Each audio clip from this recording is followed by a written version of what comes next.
깊은 데로 가서 그물을 내려라 라는 제목으로 하나님 말씀 전하도록 하겠습니다. 오늘 본문은 예수님께서 어부들을 제자로 부르시는 장면입니다. 특별히 베드로를 제자로 부르신 이야기입니다. 아마 여러분들 중에 오늘 이야기를 처음 들어보는 분은 없을 거라고 생각하고 또 이 말씀을 어떻게 설교할지를 예상하시는 분들도 있을 거라고 생각합니다. 그러시죠? 여러분에게 퀴즈 하나 드리겠습니다. 오늘 예수님하고 베드로하고 만났는데요. OX 퀴즈입니다. 이 만남은 예수님과 베드로와 처음 만난 것이다. OX. 예수님하고 베드로는 오늘 누가복음 5장에서 처음 만났다. OX. 답은 뭘까요? O. 답은 X입니다. X니까 냈겠죠.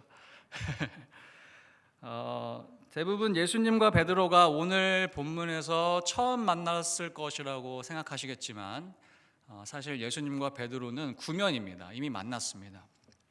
그런데 어찌된 일인지 베드로는 이미 예수님을 만났지만 예수님을 따르고 있지 않습니다.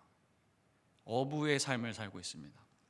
그렇다면 베드로는 언제 예수님을 처음 만났고 어떤 이유에서 예수님을 만났음에도 불구하고 예수님을 따르지 않고 있었던 것일까요?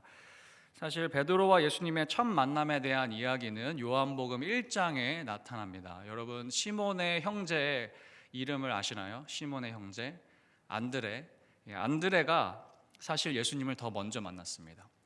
안드레는 세례 요한의 제자였습니다. 그런데 그 세례 요한이 예수님을 향하여서 하나님의 어린 양이다, 그가 메시아다 라고 말합니다. 그래서 안드레는 세례 요한 대신에 예수님을 따르기로 결정합니다. 그리고 그의 형제 시몬에게 내가 메시아를 만났다라고 하면서 그를 예수님께로 데려갑니다. 예수님은 베드로를 보시고 이렇게 말씀하시죠. 내가 요한의 아들 시몬이니 장차 게바라 하리라. 예수님은 반석이라는 별명을 지어주셨습니다. 그리고 시몬과 안드레는 그때부터 예수님을 따르기 시작했습니다. 시몬과 안드레가 예수님을 따르기로 결정한 결정적인 이유는 무엇이냐면 세례 요한이 말한 대로 예수님이 메시아다라는 사실 때문이었습니다.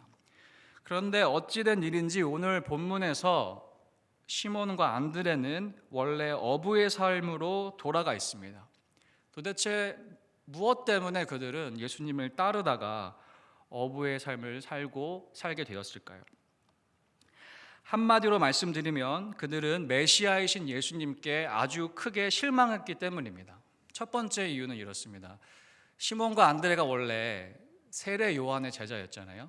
근데 세례 요한이 하나님의 말씀을 전하는 걸 보고 수많은 사람들이 그 말씀을 듣고 회개합니다. 세례를 받습니다. 심지어 군인들도 세리들도 회개합니다. 그래서 시몬과 안드레는 저 세례 요한은 하나님이 보내신 선지자다라는 확신을 가지고 있었습니다. 그런데 그 하나님의 선지자 세례 요한이 악독한 헤롯 왕에게 목이 잘려 죽었습니다. 그런데 메시아라고 하는 예수님은 그 과정 가운데 아무런 일도 하지 않으셨습니다. 하나님의 사람이 죽어가는데 메시아는 아무것도 하고 있지 않았습니다. 그들은 속으로 이렇게 생각했습니다. 메시아가 어떻게 그럴 수 있을까? 이분을 계속 따라야 하는가? 라는 생각이 들었습니다. 예수님은 베드로가 기대했던 메시아의 모습과 너무 달랐기 때문에 또 예수님에게 실망을 했습니다. 당시 그 시몬과 안드레는 로마의 압제 아래에 있는 어부들이었습니다. 다시 말해서 식민 통치를 받고 있는 어부들이었는데 로마의 식민 통치 아래에 사는 어부들의 삶은 여러분 어땠을까요? 당시 로마는 재정 위기에 빠져 있었기 때문에 자신의 식민지인 팔레스타인 지역에서 엄청나게 많은 세금을 거두었습니다. 인두세는 이제 머리수대로 걷는 세금인데 그냥 인원수대로 받는 세금입니다. 일을 하든지 일을 하지 않든지. 소득세, 돈을 벌면 세금을 내야 됩니다. 토지세, 토지를 가지고 있으면 세금을 내야 합니다. 곡식을 수확하면 생산량의 10%를 내야 하고 과일과 포도주는 20%의 세금을 내야 했습니다. 이 세금 징수는 아주 강압적이었습니다. 그리고 세리들을 통해서 세금을 걷습니다. 세리들은 로마가 요구하는 세금의 몇 배를 깡패를 동원해서 거두었습니다. 만약에 세금을 내지 못하게 되면 어떻게 될까요? 빚이 쌓입니다. 장부에 이름이 적힙니다.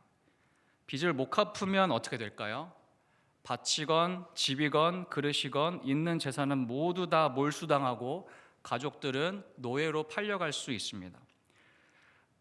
시몬과 안드레가 어부였기 때문에 이 상황을 두 사람한테 적용해 보면 이렇습니다. 열심히 바다에 나가서 물고기를 잡아서 시장에 팔면 인두세, 소득세, 기타 여러 가지 세금에 세리들이 부과한 것까지 내면 집에 가져갈 돈이 얼마 남지 않습니다. 근데 여러분 생각해 보시면 물고기를 잡으러 나갔을 때 물고기가 잘 잡히는 날도 있고 잡히지 않는 날도 있습니다. 오늘 본문처럼 아예 한 마리도 잡지 못하는 날도 있습니다. 그런데 내야 하는 세금은 똑같습니다. 아무리 열심히 물고기를 잡아도 빚이 계속 쌓일 수밖에 없는 구조입니다. 빚 독촉이 시작되고 정해진 기간 동안에 갚지 못하면 배도 뺏기고 집도 뺏기고 가족들은 노예로 잡혀갈 수 있습니다. 여러분, 이런 어부들은 어떤 메시아를 기대했을까요? 세금으로 그들의 삶을 짓누르는 저 로마 정부를 싹 다 물리쳐줄 메시아, 이스라엘을 군사적으로 정치적으로 회복시켜주고 해방시켜줄 메시아, 빚 걱정 없이 살게 해줄 그런 메시아를 기대하지 않았을까요? 그런데 예수님이 하시는 행보를 보면 너무 답답합니다. 로마를 물리쳐주고 이스라엘을 회복시켜주시기는커녕 오히려 회개하라고 합니다. 바리새인과 서기관들을 호되게 꾸짖으시지만 로마 군인들은 그냥 내버려 두십니다. 심지어 세리들을 제자로 부르십니다. 시몬과 어부들은 자신이 기대했던 예수님의 모습과 너무 다른 메시아의 모습 때문에 실망했습니다. 그래서 어부의 삶으로 돌아가 있었던 것이죠. 그런데 오늘 본문에서 그런 그들에게 예수님이 다시 찾아오셨습니다. 그리고 오늘 본문의 첫 장면인 1절과 2절에서 누가는 의도적으로 예수님 앞에 찾아온 무리들과 예수님께서 무리들에게 말씀을 전하실 때 어부들이 무엇을 하고 있는지를 대조하고 있습니다. 1절을 보시면 무리가 몰려와서 하나님의 말씀을 들을세 이렇게 말합니다. 무리는 어떻게 하고 있죠? 하나님의 말씀을 듣고 있습니다. 예수님의 말씀에 관심이 있습니다. 근데 어부들은 어떻게 할까요? 어부들은 배에서 나와서 그물을 씻는지라.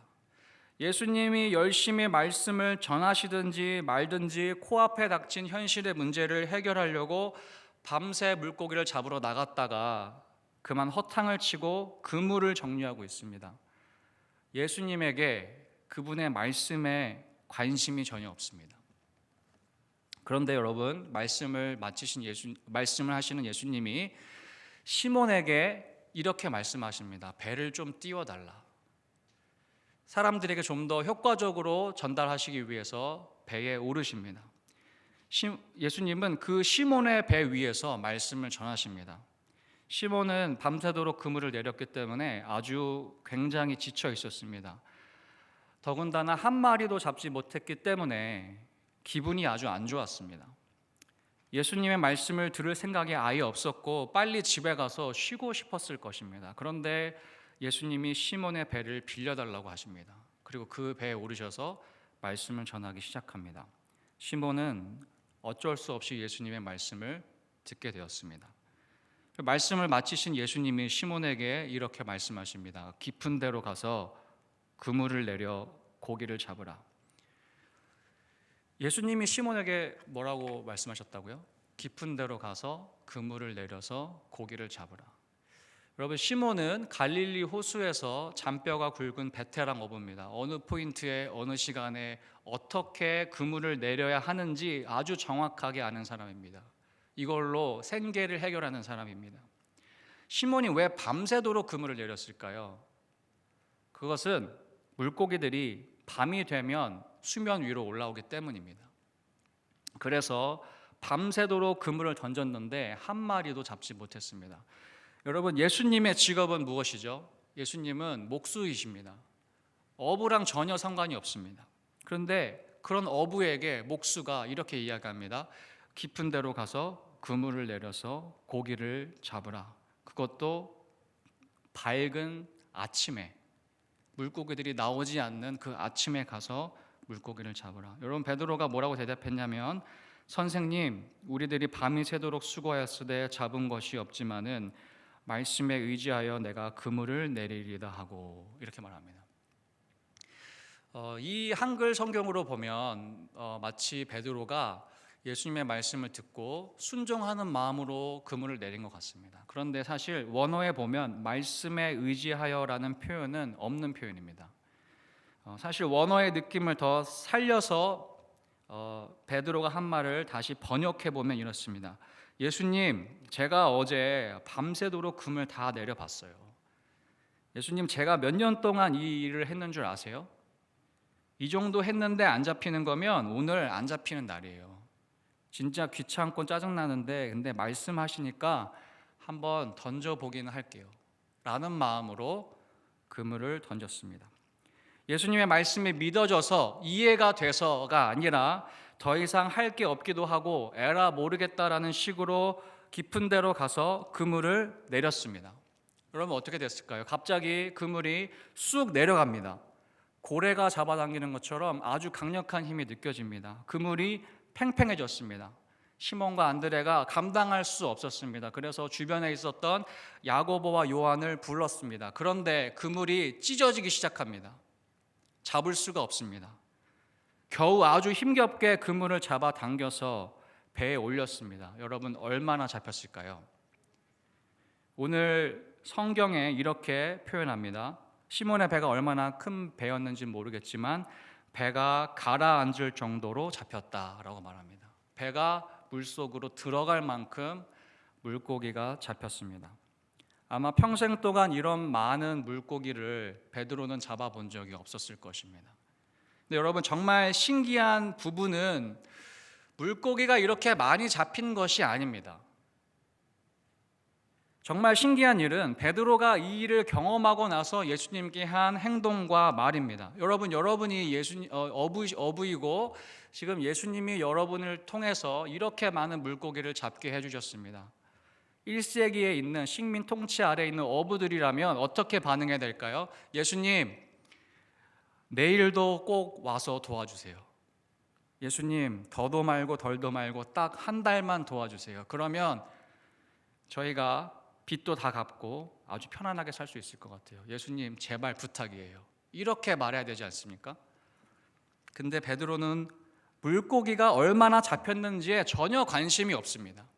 그물이 찢어지고 배가 가라앉는데 그것에 집중하지 않습니다. 그리고 예수님 앞에 어떻게 행동하냐면 이렇게 말합니다. 예수의 무릎 아래에 엎드려 이르되 주여 나를 떠나소서 나는 죄인이로소이다 하니, 뜬금없이 나를 떠나달라, 내가 죄인이다라는 고백을 합니다. 여러분, 도대체 베드로는 왜 이런 말을 하고 있을까요?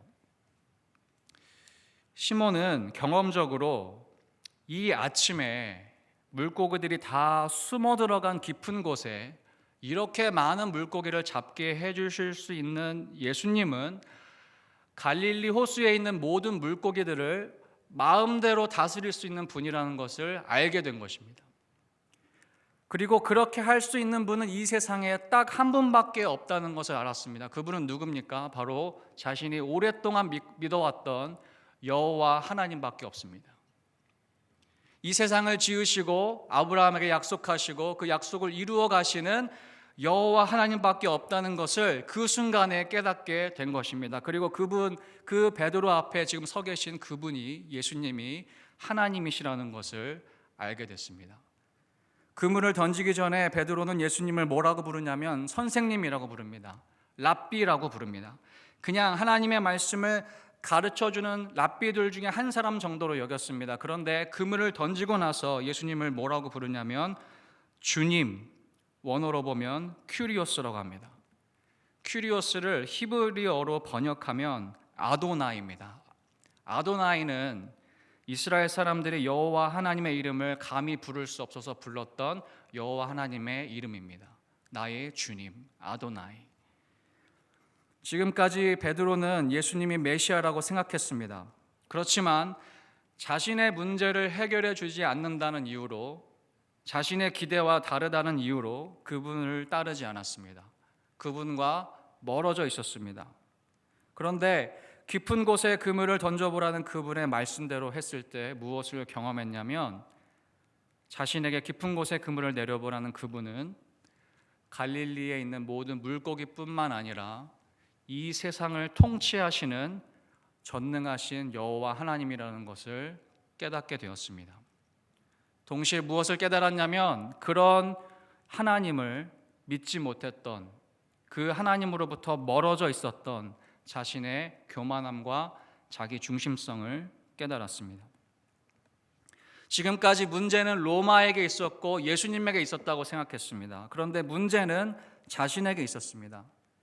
전능하신 하나님의 능력을 자신의 관점으로 재단하면서 예수님으로부터 멀어져 있었습니다. 그래서 예수님 앞에 주여 나는 죄인입니다, 나를 떠나소서라고 말한 것이죠. 여러분, 예수님은 그런 베드로에게 뭐라고 말씀하시냐면 무서워하지 말라라고 말씀하십니다. 무서워하지 말라. 무서워하지 말라는 말을 번역하면 너 죄인인 거 알고 있고 나에게 실망했던 것도 알고 있고 그래서 나를 따르지 않고 여기서 물고기 잡고 있었던 거 내가 알고 있는데, 그런데 난 너를 여전히 사랑한다 라는 말입니다. 그리고 예수님은 후로는 내가 사람을 취하리라 이렇게 말씀하십니다. 너 그렇게 부족하고 믿음 없고 연약한 거 알지만 내가 너를 통해서 또 다른 사람들을 꼭 살리고 말 거야 라는 예수님의 말씀입니다. 예수님의 무한하신 용납과 사랑을 느낀 시몬과 어부들은 어떻게 할까요? 11절 말씀에 그들이 배들을 육지에 대고 모든 것을 버려두고 예수님을 따랐다고 말하고 있습니다. 여러분, 폴 틸리아라는 신학자가 죄에 대해서 이렇게 정의합니다. 죄는 무엇이냐면 죄는 하나님으로부터 멀어진 상태입니다 라고 말합니다. 예수님이 베드로를 부르시기 전까지 베드로는 예수님으로부터 멀어져 있었습니다. 왜요? 자기의 기준, 자신의 생각, 경험, 그것과 다르기 때문입니다. 내 삶의 문제를 다 해결해 주실 줄 기대했는데 그렇지 않으니까, 그렇지 않은 예수님은 내가 원하지 않아 라고 말하면서 그분으로부터 멀어져 있었습니다. 여러분, 우리의 인생의 본질적인 문제는 우리의 상황과 조건과 환경이 아닐 수 있습니다. 외부적인 조건과 환경이 힘들죠. 어렵죠. 우리의 마음을 무너지게 하죠. 그러나 우리가 예수님께 가까이 나아간다면 그보다 크신 예수님의 능력이 우리와 함께 합니다. 문제는 우리가 그것을 받아들이지 않는다는 사실입니다. 밤새도록 그물을 내렸지만 아무것도 잡지 못한 텅 빈 그물처럼 우리의 인생이 텅 비어 있을 수 있습니다. 그런데 오늘 예수님은 그런 시몬에게 찾아오십니다. 시몬에게 다가오십니다. 시몬의 배에 오르십니다. 그리고 말씀하십니다. 깊은 데로 가서 그물을 내려라. 여러분, 예수님은 오늘도 우리의 삶의 인생의 배에 오르셔서 말씀하신다고 생각합니다. 깊은 데로 가서 그물을 던져라. 이 말씀은 어떤 의미이냐면 너의 생각, 너의 경험, 너의 기준, 그리고 너의 기질, 또 너의 경험, 모든 너가 생각하는 어떤 틀, 그것과 다르다 할지라도 내가 하는 말을 한번 해보겠니? 라는 말씀입니다. 시몬이 깊은 데로 가서 그물을 던졌던 이유는 예수님의 말씀이 이해돼서가 아니었습니다. 납득이 되어서가 아니었습니다. 자신의 기준이나 경험이나 전혀 맞지 않았습니다. 그런데 그런 마음이라도 순종할 때 그의 교만하고 자기 중심적이었던 자아가 깨어지고 전능하신 하나님을 마주하게 됩니다. 여러분도 여러분의 삶에 여러 가지 문제와 인생에 해결해야 될 일이 있으실 거라고 생각합니다. 그런데 오늘 말씀을 통해서 우리에게 주시는 하나님의 말씀을 들어보셨으면 좋겠습니다. 그것은 바로 깊은 곳에 가서 그물을 내려보라는 말씀입니다. 이 말씀이 우리 각자에게 적용되는 점이 다 다를 수 있습니다. 그런데 그것이 하나님의 말씀이라고 생각이 되신다면 꼭 그 말씀대로 순종해 보셨으면 좋겠습니다. 여러분의 기질과 성향과 맞지 않는 일일 수도 있고 하고 싶지 않은 일일 수도 있습니다. 그렇지만 하나님께서 지금 기도 가운데, 말씀 가운데 여러분의 마음속에 계속해서 행하기를 원하시는 일이 있다면 그것에 순종해 보셨으면 좋겠습니다. 예수님은 우리에게 더 좋은 것을 주시기 원하십니다. 우리가 인생의 문제에 허덕이면서 낙담과 좌절 가운데 있기를 원하시는 분이 전혀 아니십니다. 오히려 깊고 풍성한 기쁨의 삶으로 우리를 인도하길 원하시는 분이 바로 예수님이십니다. 바라기는 저와 여러분이 깊은 곳에 그물을 내려보라는 이 예수님의 말씀에 순종해서 그 은혜를 누리면서 동시에 사람을 낚는 예수님의 제자가 되시기를 주님의 이름으로 축복합니다. 제가 기도하겠습니다.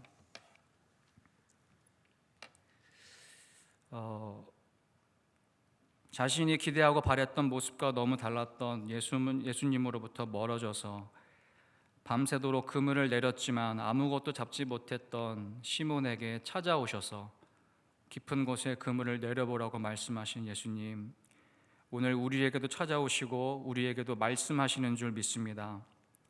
깊은 곳에 그물을 내려보라는 그 말씀이 각자에게 적용되는 부분이 다 다르겠지만 그 말씀이 무엇이든지 순종할 수 있는 믿음을 허락하여 주옵소서. 다 이해되지 않아도, 다 납득이 되지 않아도 말씀에 순종할 때 새로운 삶을 살기 시작한 베드로처럼 그 순종을 통하여서 우리의 삶에도 새로운 삶이 시작되는 은혜가 있게 하여 주시옵소서. 또한 우리를 통해서 여전히 연약하고 깨어진 우리를 통해서 또한 누군가를 살리기를 원하시는 주님의 마음을 부어주셔서 우리도 이제는 물고기를 낚는 사람들이 아니라 사람을 낚는 어부의 삶을 살 수 있도록 은혜를 더하여 주시옵소서. 이 모든 말씀 감사드리며 예수님의 이름으로 기도하옵나이다. 아멘. 지금은 우리 주 예수 그리스도의 은혜와 하나님 아버지의 넓고 크신 사랑과 성령의 교통하심이 전능하신 능력으로 우리와 함께 하시는 그 주님을 바라보고 우리의 인생을 주님께 맡기기로 결단한 포이에마 예수 식구들 한 사람 한 사람 삶 위에 그들의 가족과 또 일터와 하는 모든 계획 가운데에 지금으로부터 영원토록 함께 하시기를 축원하옵나이다.